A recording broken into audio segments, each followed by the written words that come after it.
माझ्या महाराष्ट्रातील बांधवांनो, भगिनींनो आणि मातांनो, आज मी आपल्याकडे न्याय मागायला आलेलो आहे. आणि हा न्याय व्यक्तिगत माझ्यासाठी नाही, तर आपल्यासाठी मागायला आलेलो आहे, लोकशाहीसाठी मागायला आलेलो आहे. गेल्या 2.5 वर्षापूर्वी आपल्या आशीर्वादाने जे आपलं सरकार चाललेलं होतं, ते सरकार कोणत्या पद्धतीने पाडण्यात आलं आणि कोणत्या पद्धतीने नवीन सरकार आपल्या माथ्यावरती आपल्या इच्छेच्या विरुद्ध बसवण्यात आलं, हे आपण सगळेजण भोगतो आहोत.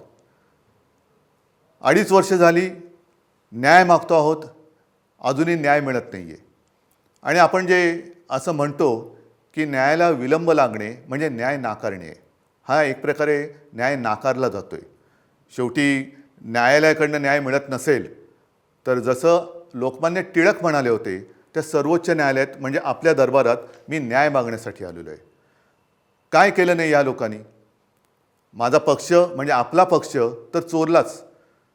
म्हणजे किती बेगुमानपणाने हे वागतायत. दिवसा ढवळ्या दरोडा घातला, आपला पक्ष चोरला, पक्षाचं नाव चोरलं, पक्षाचं चिन्ह चोरलं, अगदी शिवसेना प्रमुखांचा फोटोसुद्धा चोरला आणि म्हणे हे त्यांचे विचार घेऊन पुढे चाललेले आहेत. हे सगळं चोरलं तरी देखील केवळ आणि केवळ आपल्या आशीर्वादामुळेच मी ठाम उभा आहे.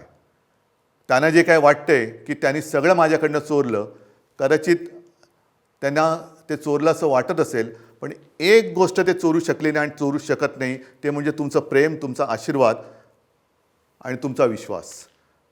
या एकाच गोष्टीवरती मी या बेबंदशाही विरुद्ध, होय, बेबंदशाही विरुद्ध लोकशाहीची लढाई लढतोय. आणि त्याच्यासाठी मला तुमचे आशीर्वाद पाहिजे.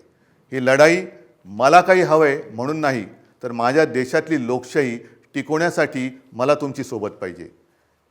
ह्या लढाईमध्ये केवळ माझ्या अस्तित्वाचा प्रश्न नाही आहे, तर महाराष्ट्राच्या अस्तित्वाचा प्रश्न आहे.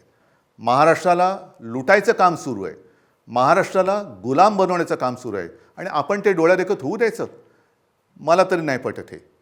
आणि म्हणून उतरा, सगळ्यांनी सहकुटुंब उतरा.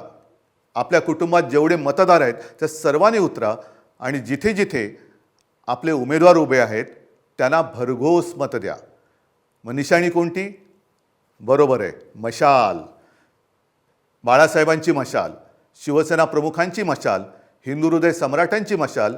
आणि प्रत्येकाने या त्वेषाने आणि जिद्दीने उतरलं पाहिजे की मी बाळासाहेबांची मशाल आहे आणि ही बेबंदशाही मी माझ्या मताने जाळून भस्म करून टाकणार म्हणजे टाकणारच.